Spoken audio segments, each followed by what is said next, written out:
Good afternoon and welcome to WEFM's 3 p.m. news. I am your presenter, Rajiv Providence. First, on the local scene, Vincentian Dr. Arusha Campbell Chambers says that she is humbled and honored by the opportunity to speak on the topic Love the Skin You're In at TEDx Caledon in Ontario, Canada on March 11th, 2023. In an official release, Dr. Campbell Chambers said she is passionate about this topic and embraces this step to further walk in her purpose. As a dermatologist, I am faced with this issue every day in practice and have tried my best to help others love and take care of the skin they're in, while treating skin concerns as safely as possible. As a mother and women's organization and women's ministry leader, I often encourage others and remind them that they are fearfully and wonderfully made by God to fulfill His purpose in their unique way, she shared on her Facebook page. The theme of the event is Reimagine Potential and will feature dynamic speakers from around the world. Dr. Arusha Campbell Chambers is a dermatologist who founded the Dermatology Solution Skin Clinics and Medical Spas in Montego Bay, Kingston, St. Vincent, and Antigua, with a vision to create complete wellness skin, body, and mind. She has received several academic awards and is an international fellow of the American Academy of Dermatology. Dr. Campbell Chambers has authored several scientific publications, newspaper article publications, and is a dynamic international speaker. Prime Minister Dr. Ralph Gonsalves joined other delegates in Venezuela over the weekend for activities to mark the 10th anniversary since the March 5th, 2013 death of the late president of Venezuela, Commander Hugo Chavez. President Nicolas Maduro Moros headed the closing ceremony of tribute held at the Teresa Carreño Theater in Caracas. The activity coincided with the conclusions of the World Meeting for the Validity of the Bolivarian Thought of the Revolutionary Leader in the 21st Century, attended by delegations from around the world.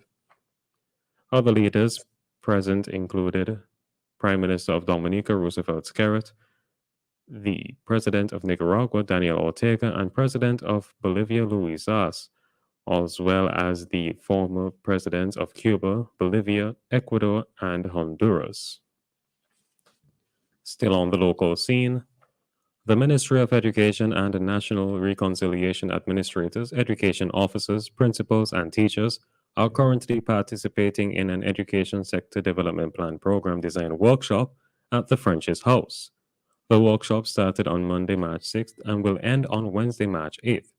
During the workshop, participants will design programs that detail the strategies to achieve policy priorities and plan outcomes, make progress on the choice of key performance indicators and targets for plan outcomes and programs, and enhance understanding of and competencies in education sector plan program design and the selection of targets.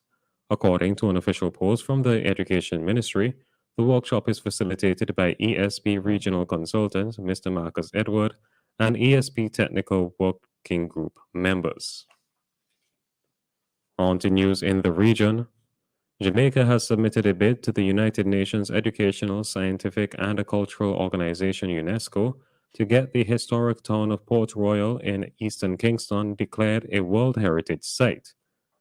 According to the Jamaica Observer, Port Royal was once seen as the wickedest city on earth during the period of the pirate Henry Morgan before it was struck by the devastating earthquake in 1692, which destroyed up to two-thirds of the town. Jamaica's Minister of Culture, Olivia Grange, explained that previous nomination included all historic periods around Port Royal, the 17th century, 18th century, and 19th century.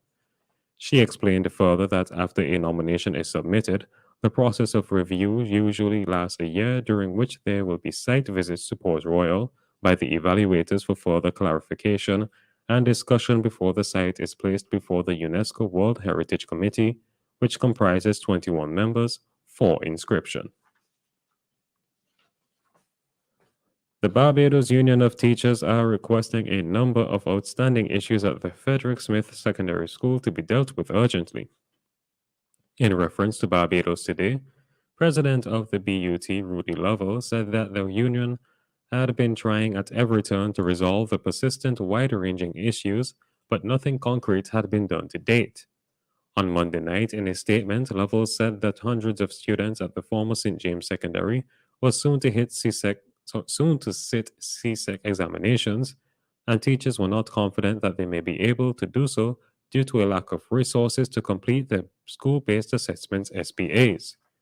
The BUT president added that the school was desperately in need of repairs, including bathroom upgrades, while noting that the lack of internet was impacting the education process and the water plant next to the school was extremely noisy and disruptive.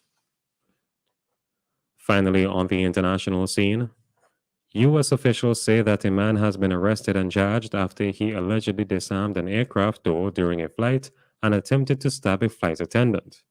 Francisco Severo Torres, 33, was seen pacing near an aircraft door before the crew was alerted and it had been disarmed. Reports are that Mr. Torres then used a broken spoon to attack a crew member and was arrested at Boston's Logan International Airport on Sunday. Passengers on board tackled Mr. Torres after he attacked the flight attendant. Mr. Torres had apparently been acting oddly, even asking a fellow passenger where the emergency exit was located during takeoff. The flight was able to land safely, and United Airlines thanked the quick action of crew and customers. This has been WEFM's 3 p.m. News.